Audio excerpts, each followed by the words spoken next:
Hey guys, Coach Sam Tamay here. Pretty And famous guy. No, hindi na po, hindi na po.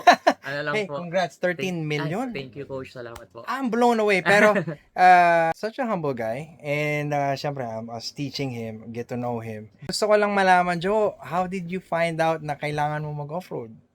Kanina, nabanggit mo na nag-HPG kayo. Opo, training pa lang po. Training, and opo. then kailangan mong tumalon.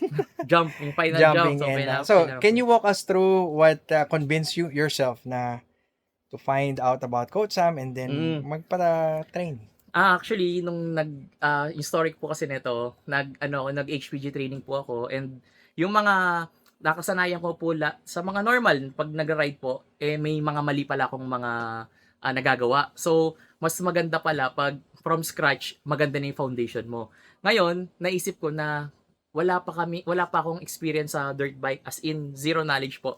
Never akong nagkaroon ng mga bundok na trail para sa mga motorcycles. Ngayon, actually, nung nag-trail tayo, doon lang bumili ng mga gamit pang trail.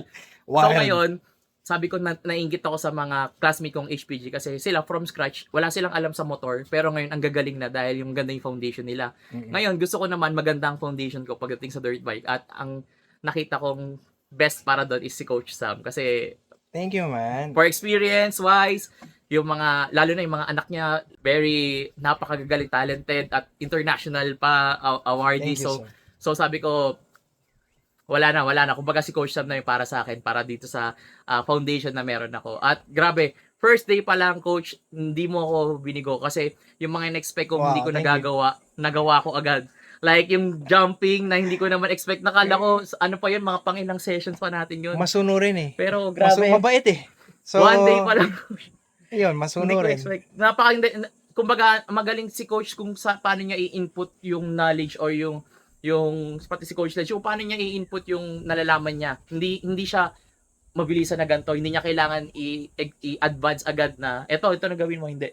Little by little, kahit alam mo na yung ginagawa mo, idadirect ka talaga sa pinaka basic na basic hanggang sa pagkaya mo na ulit-ulitin mo, and then this level, hindi siya yung dalaktaw agad ng this level. Step by step, ayun na tinatawag ni Coach na threshold. So yung upgrade threshold natin tumataas. So kung dati takot ka sa ganto, ngayon paunti-unti mo siyang overcome. Kaya kanina, Coach, yung jumping kanina, kaya ako nakaya dahil yung threshold ng ginagawa ni Coach, yung una maliit lang, palit-liit. And then pangalawa, yung medyo mataas na, hindi pa kami tumatalon. Pangatlo, medyo nilalakasan na ng power, hanggang sa pang-apat, yung medyo tumaas na kami, umakyat na kami sa pinakamataas na level.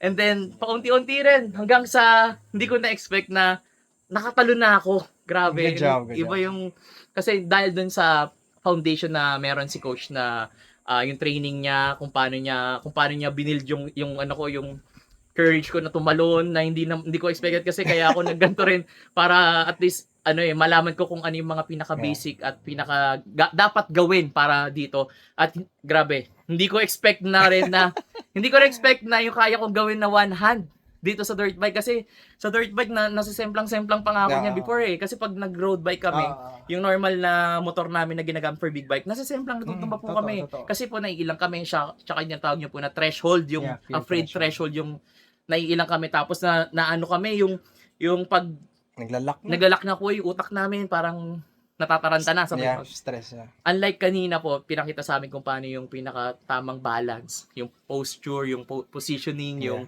power, yung from every little bit of your parang kahit yung pinaka-limbs mo dito dapat one finger lang pala. So ang dami ko natutunan. Ang daming, kumbaga, worth it yung one day pa lang.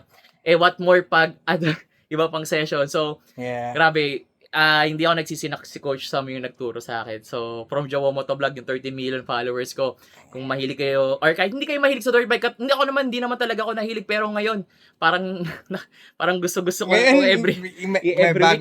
May bago na kami na-recruit. Yes, so, yun naman ang gusto namin, Jowo, maging lifestyle mo siya. Kasi we believe na yung platform ng off-roading, may mga skills na matututunan ka na when you go riding sa road, magagamit mo to be safe. Yan Maging lang naman confident ka eh, coach. Ultimately, safe. Safety. Ang unang tinuro makauwi. sa akin ni coach, yung safety talaga eh. Kasi yung gears dapat complete bago ka Yeah. complete gears. Tapos yung paano yung proper na yung balance mo. So, yung every little bit of your training, kumbaga, lahat yun more on safety. Hindi ka agad bibiglain ni coach. So, I say amen to that. Amen. Napakaganda. So, thank you so much, Jo. tsaka And, coach, napakaganda ng lugar dito sa playground. The playground. ayun, sa Baras. nandito kami ngayon Ayun, sa pwede naming tulugan, Grabe, no? the playground. And, Kumbaga, all-in-one na dito, coach eh. yeah, totoo. Pwede ka na matulog dito after mo mag-dirt bike eh. After ng mga activities. Bukas actually, mag-check-in kami. So, recommended family. to. Guys, sa mga pang family, pang mga friends, Yeah. mga kaibigan nyo, nagka-camping kayo, nag-airsoft kayo, ano kayo, yung nature tripping, kompleto dito. Lalo na yung dirt bike kasi gaganda. World class yung nila dito, yung mga ups and down. Jo, we wanna see you back here and Hopefully, then train sir, pa hopefully tayo. po, coach.